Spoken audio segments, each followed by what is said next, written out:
Kumani, thanks for coming by the studio. Thank you for having me. So you are a youth speaker at this conference. Yes, I am. What did you get to speak about? I got to speak about Black children and their very little access to technology compared to white children in America, and just the disparity of access that we have and how it's been affecting our community.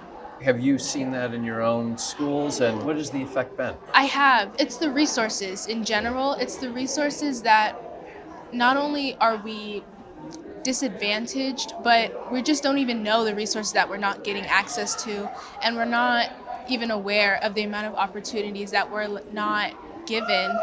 And it's important because as someone who does have that access and someone who is in that light, it's upsetting to see the amount of people around me that look like me and that want to do the same things as me, but they don't have the access to. And it's hard to feel okay with that, knowing that there's so many colored and brown and Black people out there who want to be doing things and who want to be given this access. They just don't even know the amount of things that they're not able to do because they don't have it.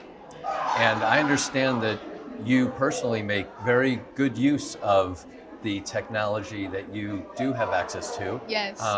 You like creating. I love creating, yes. So tell me about that. You create poetry, I believe.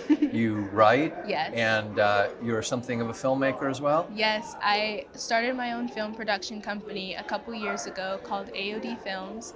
And with that, I have been producing films, creating movies that I'm able to show off and able to put out in the world and show other people things that they know, they feel inside their hearts. They just don't know how to express it. And that's also what I like to do with my poetry as well. So tell me about one of the films. What is an example of a story that you like to tell? Yeah, the latest thing that I've done is a mini documentary that talks about women and the treatment that we get in the world right now and how it's so normalized that nobody even talks about it, and we just tolerate disrespect. And so I've brought together a group of women that I know, and I asked them about their stories with this experience and the way that they've been treated. And I just built this documentary where I talk about my experience. I chose one of my friends to talk about hers, and then I just had these women at the end that are being shown that you're supposed to say my name, not whatever else you want to call me or whatever else you want to say to me. And that's the name of the documentary, Say My Name. What kind of reaction have you gotten to it, and how does doing that work change you? A lot of people have seen it and just come to me with all their stories. Yeah, I was yelled at the street. Yeah, my boss told me this.